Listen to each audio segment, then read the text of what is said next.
Hello, everyone. Time for another spiffy discussion from your favorite spiffy man, 255. Just for informational purposes, I feel it is my duty to inform you that I fired my imaginary friend for not perfecting the editing techniques in my last video. Plus, he was cringe as fuck. I'm also going to do my best to improve the overall professionalism in these videos, and therefore I'm going to make an effort to clean up the language, script a little more thoroughly, and do a little bit better editing with these things. I make no promises about the language. Anyway, back to our regularly scheduled program. I'm going to try my hand at a series that I'm going to call Sexy Gender Debates. This week we're going to talk about a topic that I overwhelmingly am fascinated by: toxic masculinity. You ever met that guy? He's got a cool name that starts with an X, like Xavier or Xander. You know the guy. The guy's just pouring over his cups with motherfucking machismo, like a real man's man. Somebody says an unkind word to this dude and he brushes it off. But if you try to hurt the people he cares about, he's got a giant fist for your jaw. This is the type of dude that swills his beer and deadass eats the fucking bottle because he's just that much of a badass. This is the guy that can hold an intellectual conversation about anything and then turn around and tell you the stats on all the players that have ever been on his favorite team. Panties fucking drop around this dude because word's gotten around that he's phenomenal in the bedroom due to a healthy mixture of dominance and respect for his partner's desires. He just can't help himself, he's so fucking cool. Everybody respects this guy, and he rules whatever kingdom he's in. Ladies can't help but swoon over him, and other men just hope to be him. You know, that guy. Not ringing any bells? I'll give you a little more time. Well, if you don't recognize this dude, it's because that's because he doesn't fucking exist. Not all at once, not all the time, at least. He's an idealized archetype. And, in my opinion, the ultimate cause of toxically masculine behaviors. And you might be asking yourself, hey jackass, how are you qualified to talk about toxic masculinity? Well, aside from studying gender roles and social dynamics between men and women independently for the last decade or so, I also have a degree in psychology with a minor in gender studies that I received from a small liberal arts college. If my advisors are out there and have been listening to my videos, understand that you haven't lost me. I'm just trying to ask hard questions that don't seem to have answers. I'm trying to find a middle ground, compromise. Now, masculinity. Take any gender studies course, and something you should do in the first week or so is lay out the socialized gender binary with certain identifiers of masculine and feminine. Typically, they're adjectives. Masculinity is commonly associated with words like strong, dominant, aggressive, competitive, stoic, and so on. And then you typically would do the feminine traits that are often the counterpoint of the masculine, with words like delicate, subordinate, passive, cooperative, emotional, things like that. And this sets up a gender binary pretty well if we're trying to shove every human male and female into boxes that fit a social categorization scheme. However, no individual fits into these boxes 100%. What the thing is that these days, most everyone knows that to claim something like, quote, women are emotional, or women are more nurturing, is not only categorically false, it's socially unacceptable. You know, generalized claims about groups this large are rarely true. However, when other people make the claim that, quote, men are violent, or men are hypersexual, or men are dogs, it appears to be socially acceptable to do this. And it's important to note that individual men and women largely possess all of these characteristics, from both sides of these lists, and to varying degrees. So, why the double standard? Well, media focused on, say, masculine versus feminine gender roles appear to have narrowed it down to how these roles are interpreted and performed in society. And it is largely found masculinity lagging behind modern civilized norms. Effectively, feminist theory has determined that many facets of the masculine gender role have a toxic effect within the socialization of boys, stunting them emotionally. You know, phrases like man up, don't be a pussy, stop being a little bitch, the feminization of a man will cause him to either repress emotion in an unhealthy way or act in a posturing manner in an effort to reassert his masculinity. And this posturing typically involves some form of dominance over another person. Can sometimes involve violence, or it could lead to some form of sexual conquest. And basically, to narrow it down, dudes who feel emasculated after an attack on their masculinity will typically either try to fight or fuck their way back to not feeling emasculated. And these same dudes will often attack other men for not being masculine enough. I refer to this kind of idea, this narrative, as the fragile ego trope or the fragile masculinity trope. This idea that masculinity is this delicate, fragile thing, and to tear a man down, all you have to do is attack his masculinity in some way. And then he will just jump through hoops to try to prove that he is a man. And in my opinion, as a result of this narrative, some sects of feminist advocates suggest that efforts should be made to socialize traits like physical aggression, sexual aggression, and the natural establishment of dominance hierarchies just out of boys altogether. Now, on the flip side, one could say that these groups are in fact advocating for the feminization of boys due to the idea that feminine traits, which are often thought of as more diplomatic, more cooperative, more docile, more socially positive, that these traits are preferable to masculine traits that focus more on self-reliance and manipulation of the physical world. So where does the toxic bit come in? Let's revisit that list of masculine traits from earlier. Strong, dominant, aggressive, competitive, stoic.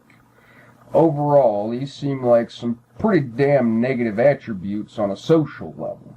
It doesn't seem like they would jive very well in a social setting. But we're going to talk more about that in a little bit. Let's throw down on some good masculine stuff. How about things like protective, hardworking, leader, breadwinner? Now, these traits seem pretty awesome and are commonly associated with the masculine role. I'm not saying that women can't do these things. I'm just saying that they're commonly associated with men in our society. So why do the two sets of traits seem at odds with one another? Well, the answer is that they're not. They're complementary. And if you think about it, would you want a delicate protector? Would you want a submissive leader? Is a breadwinner who isn't willing to compete for better positions or prefers subordinate positions more desirable than one who is willing to compete or who wants to move up, has some ambition? I'd say no, honestly. So you remember our friend Xavier from earlier? The guy that is the archetypal ideal of masculinity? Doesn't he seem like he has all of these traits and then some? Like the list could go on and on. That's why he's an ideal. His description is the type of man that men want to be, or at least should want to be. However, that's where we kind of get into some trouble. Some men, in their effort to attain this type of status, coupled with a destructive upbringing or a bad kind of socialization as they grow up, kind of mutate the positive traits of masculinity into some kind of hellish versions of themselves. You can see strength, dominance, and aggression turning into violence or tyranny, right? Competition moves away from the occasional healthy contest to kind of a constant state of being. Stoicism and self-reliance are taken to such an extreme that it can be damaging to the individual, resulting in feelings of hopelessness, suicide, things like that. Suicide afflicts men terribly. A common talking point regarding toxic masculinity is how often men make an effort to shame other men for being too effeminate or exhibiting feminine qualities. You know, as I stated earlier, some men might express, quote, traditionally feminine traits. I mean, does this make them less masculine in that area? Well, yeah. But should they be shamed for it? No. I mean, in my opinion, everyone should be able to just be how they are without ridicule, with a few exceptions. But these people also need to understand that in so doing, they're violating a social categorization schema that can make people uncomfortable because it elicits kind of a form of cognitive dissonance between that schema and the lived experience that they're having.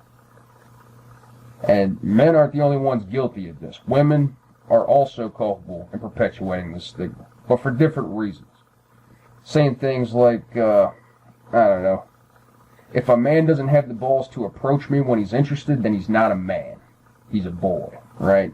Or he's not man enough. You know, things like that kind of perpetuate this cycle. But I'm doing my next video on toxic femininity. Stay tuned. Overall, though, most men tend to be fairly secure and either laugh off these types of attacks on their masculinity or play along sarcastically. You know, that type of security is kind of what you like to see. These men don't feel the need to posture. They just say, yeah, I'm girly, whatever. And then they get back to doing whatever they were doing. That said, let's take a look at another guy, and we'll see if we can recognize him. We'll call him the dudiest dude bro in Dude Town. This guy loves to stir up shit. He tries to be the loudest voice in the room at all times. He seems like he goes out almost looking for a fight every damn time he's in a social setting. He's the type of dude who'll slap your girlfriend on the ass because he thinks it's funny, and then he tries to convince her to come home with him because he thinks she's flirting with him. He's constantly talking about getting laid, but seems to always only be able to hook up with super drunk women. He's talking about he's got to get them drunk first. You've heard him claim that, you know, so long as he gets his, nothing else matters. Who cares about her? If you tell him he's being a little bitch about something, he'll scream, he'll try to fight you, and then he'll punch a hole in your drywall and bust a window out in your car for good measure as he storms up. Anytime good shit happens to you, he's experienced some better shit. Always. I mean, this is the guy that just kind of shows up and ruins the party. The ladies watch their drinks around him, and the men just kind of want to push his face in. This guy sound a little more familiar than the first one? Yeah, that's because this type of tryhard is a dude who hasn't been able to decode the social norms required to fulfill the ideal masculine role. This guy tries to fulfill all the points of the ideal masculine archetype, all at once, all the time, and he derives his sense of identity and self-worth from the perception of others rather than being secure with himself. This failed attempt at idealism results in a lazy application of that ideal, causing the difficult-to-reach standards to mutate into something related, but are not quite there. And you could imagine, then, what kind of lessons his son might learn from him. Will this guy be that douchebag at the game who gets thrown out for trying to start a fight with the coach for not starting his kid? Or worse, will he be that dad who makes his son feel ashamed for not winning? You gotta win. We don't tolerate losers in this house. That type of shit. Is he that father who's desperately trying to find validation in his son's athletic achievements because he peaked in high school and the most important thing he's ever done was play football? Will he even be able to teach his son to respect people in general, let alone women? I mean, is this the dad that is proud of his son for bullying other kids? I feel like this is where the line gets blurred between bad parenting and emotional abuse. One might even call it toxic. So let's talk about some things about masculinity. First, as I mentioned earlier, traditionally masculine traits such as strength, aggression, dominance, and stoicism are not necessarily bad things unless they're taken to extremes and changed into something else. Aggression and dominance, for example, are often conflated with violence. But to do such a thing is intellectually dishonest. You should not conflate these things. Aggression, for example, can be beneficial in a lot of ways. A lawyer can be aggressive in a courtroom and successfully put criminals behind bars. Aggression can be helpful in business or political negotiations. Aggression can most definitely come in handy when defending yourself against an attacker. And, of course, aggression is beneficial in contact sports like MMA or football. Dominance is something that happens to everyone, every day, and it's almost always non-violent. Every human that exists within the social landscape is a part of a dominance hierarchy. If you have a job, you're part of a dominance hierarchy. Member of a nuclear family? Dominance hierarchy. Ever been part of a team at any point in your life? There's a fucking dominance hierarchy. There's leaders. There's people who step up and speak up. There's people who hang back. There is a social dominance hierarchy in every social interaction. Most people just don't think about it because they don't think on terms of rising or lowering in the dominance hierarchy. These are automatic things that happen. It's a human trait. Dominance is a fact of life. And in my opinion, not even close to an exclusively masculine trait. It's a human trait. If you don't think women form hierarchies and vie for dominance within the social landscape, you're either fucking delusional or you're completely socially naive. Anyway, Stoicism. Stoicism also has its place in the world. Sometimes, crying or talking out your feelings can be cathartic and reduce stress. But sometimes, it's just completely unproductive. The phrase, "there's no use crying over spilled milk," is a phrase that I feel is no longer used as much as it should be, given the current exhausting social responsibility of managing other people's levels of offense. However, as gender norms go, there are most definitely some differences between the sexes. Two things need to be said on the basest of levels when discussing male and female gender roles from this point. Number one, gender is not purely a social construct. I will repeat that. Gender is not purely a social construct. Anyone who claims that it is selling you an ideology. Number two, eventually, males and females have to fuck each other to perpetuate the species. Now that being said, men and women on average have certain natural hormonal, neurological, and socialized differences that lead them in different directions when it comes to how we interact with the world. These differences account for some part of the differences that we experience in the social landscape when interacting with each other. Therefore, to ask the average man to respond to things emotionally in a more feminine way is nearly impossible. Men and women, on average, simply do not perceive things in the same way, nor do they respond to those perceptions in the same way. And I say again, this is on average, right? You can find women, females, who exhibit majority masculine traits, and you can find men who are very effeminate. And that's all good. But on average, men and women just don't see things the same way. I often see that men lack empathy. A male lack of empathy is often brought up as a toxically masculine trait, as if men don't fucking experience empathy. I mean, that notion is categorically false. But here's the thing, and here's the problem.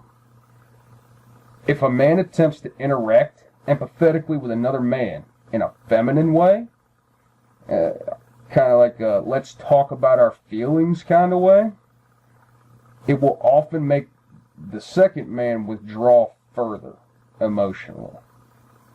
And some people refer to this type of reaction as homophobic because it displays an aversion to male-male intimacy. But I tend to disagree with that. I do not believe it's homophobic, because I know that myself, as well as many other men, will definitely open up or engage in kind of cathartic physical touch or verbally talk out their emotions with, close family members, brothers, or very, very close male friends. I'm not talking like a coworker. I'm talking like friends since elementary school or friends have been through some shit together friends. You know what I'm saying? But the thing about it is that the difference comes out in how men interact with each other in a masculine way. What men will do is be like, damn, my boy's kind of fucked up right now. And he'll be like, hey man, let's go get some beers and talk some shit to the hottest women in the bar just for kicks. Or they'll be like, hey man, want to come over and help me build a deck? Or change the brakes on the car? Or shoot the guns? Or cut down a fucking tree? Or play Call of Duty? Or whatever. Men do things.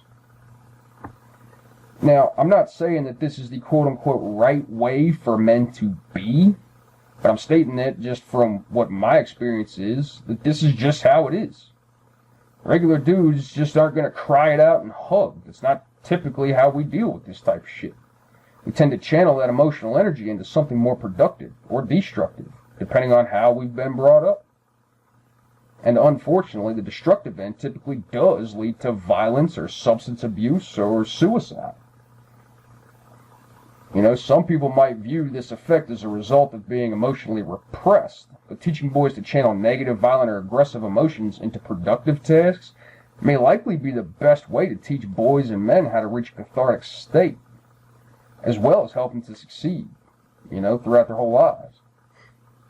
If you can't excise the tendencies from male nature because they have some kind of biological component, then you have to channel them somewhere that's beneficial to society. You can't just say that it's toxic and bad and write it off. And you can't weed it out of them. You have to direct it somewhere. Sexual conquest is another thing that gets brought up pretty frequently when you're talking about toxic masculinity. But here's my question. If a man has frequent different sexual partners, but is respectful of them, understands and ensures enthusiastic consent, and engages in safe sex practices, is he really doing anything toxic? It doesn't matter if it's 10 partners or 1,000, or if the sex for him is just a tool that he uses to reaffirm his desirability in the masculine role. The important thing is that it's not creating a negative experience for other people. Why not treat the problem and not the behavioral symptom? The bottom line is that instead of telling our sons to man up, we can teach them how to be men with a capital M, right? Or teach them to be gentlemen, if you prefer. We can teach them to be respectful, to put others first, to work hard, protect people we care about with ferocity, but only when it's necessary.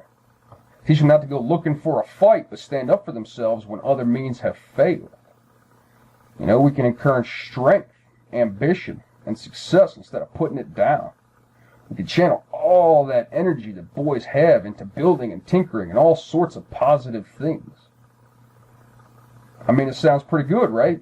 Maybe even a little bit idealistic? I'm not much on idealism. I think reality is a much better place to sit. And that's because right now there's a big piece missing from the societal puzzle to set all this shit into motion. The concept of the idealized masculine role model has been lost to the never-ending stream of variance that boys are bombarded with today. The suave, strong, disciplined, intelligent, well-liked man has been replaced by modern-day, self-loathing fucking hippies peddling some fantasy image of a masculine monster that must be suppressed or beaten down with Ritalin and Adderall. The values of respect, hard work, providing for a household, protecting your loved ones, and being good enough for a partner have all been cast aside in exchange for resentment and nihilism toward a society that finds these traditionally masculine responsibilities all but useless when it's men doing them. Very empowering for women, but meh for men. Right? I mean, let's be fair. We shouldn't damage our sons by forcing masculinity upon them, but they do need guidance. Eventually, they're going to very likely need to fill a masculine role. They're going to need to be attractive to women. They're going to need to learn how to interact in the social landscape.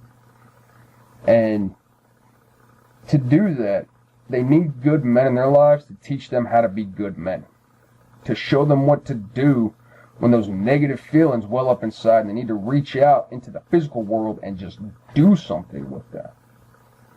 To model the roles and responsibilities of men in our homes and our societies. I mean, let's stop treating boys like broken girls that need to be sedated and fixed. Let's stop treating boys like there's some kind of beast inside them trying to claw its way out and force them to rape women and go on a murderous rampage. Instead, let's teach them how to be the best men that they can be. And that's all I got for today. I got no links this time. All this shit came from my brain space. But if you liked it, don't forget to subscribe to the channel, upvote, downvote, share the video until all your friends hate you, and I'll catch you guys next week for another adventure.